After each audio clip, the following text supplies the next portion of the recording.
I think it's really hard to explain the absolute clarity of thought. For me, it was not about anything but pure logic. Got to the point where I had made the plan and got the means to end my life. I was quite happy for my wife to find me dead. I just couldn't figure out how to do that without my kids finding me, which is ultimately when I asked for help. I was working 75 hours a week every week for 3 or 4 years straight. You're working from dawn till dusk, and we work away from our family. Sleep, diet, alcohol, they're the real crux of the issues in our industry, as well as the work hours. I would have had 2 kids with no dad. If I committed suicide, and now I've got 3 beautiful children.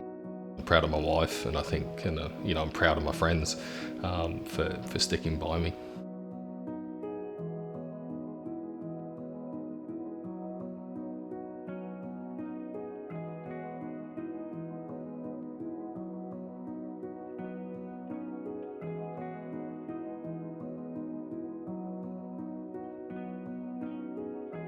I think the impact of poor mental health on the Australian workplace is far deeper than we actually recognise. We don't often hear about it in the infrastructure construction industry because it's significantly male, and we still have a stigma about how willing we are to talk about mental health and wellness.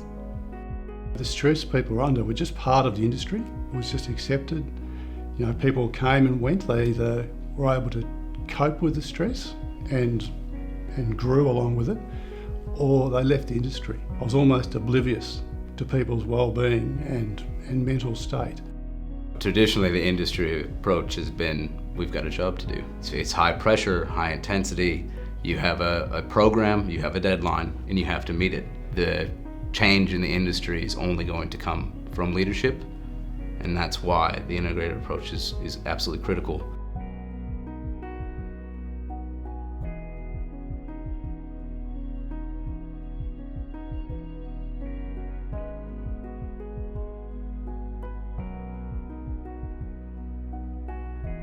The Integrated Approach to Wellness program, roughly a 9-month program, and it's made up of a number of quite substantial workshops. Underpinning all of that is one-on-one coaching.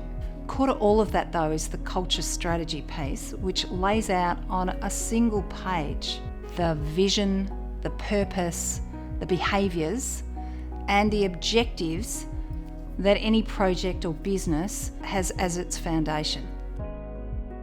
So we were able to identify a pilot group, which is the Mordialloc Freeway joint venture between McConnelldale and Decmil. The rollout of the program really looks at your senior leaders within a business, or in this case on the project, and having the senior leaders become more aware of their own behavior as well as behaviors of a team, and how to use things such as emotional intelligence and different leadership strategies to improve overall wellness and culture across either your respective company or your project.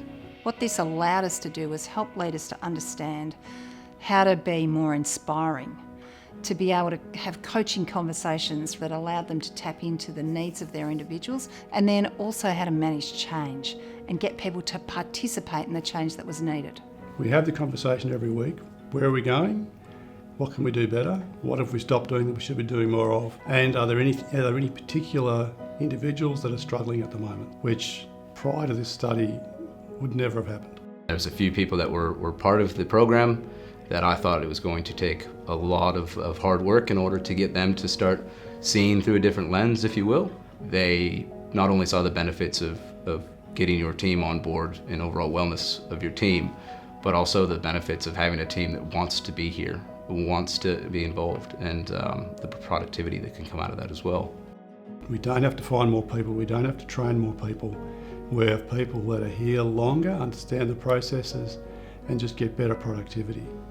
When we have a workforce with positive mental health, what we actually get is a direct correlation with performance. Performance equals productivity, productivity equals commercial results. So there is now real evidence to say that investing in wellbeing and mental health has a direct result on your bottom line. The opportunity that this change can bring is huge. I'd be absolutely astonished if you could find someone who's been part of this would have any regrets.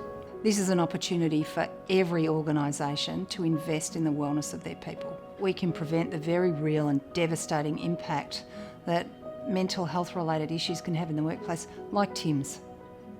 That's the real value of this. We don't want to see anybody struggling like that. Having been part of this process over the last 7 or 8 months has meant that it's gone from something I never even thought about to something that's front of mind every time I walk in the door and every time I go home from this office. We measure safety, we measure quality, we measure our community complaints. We should be measuring the well-being of the people that are delivering these projects for us.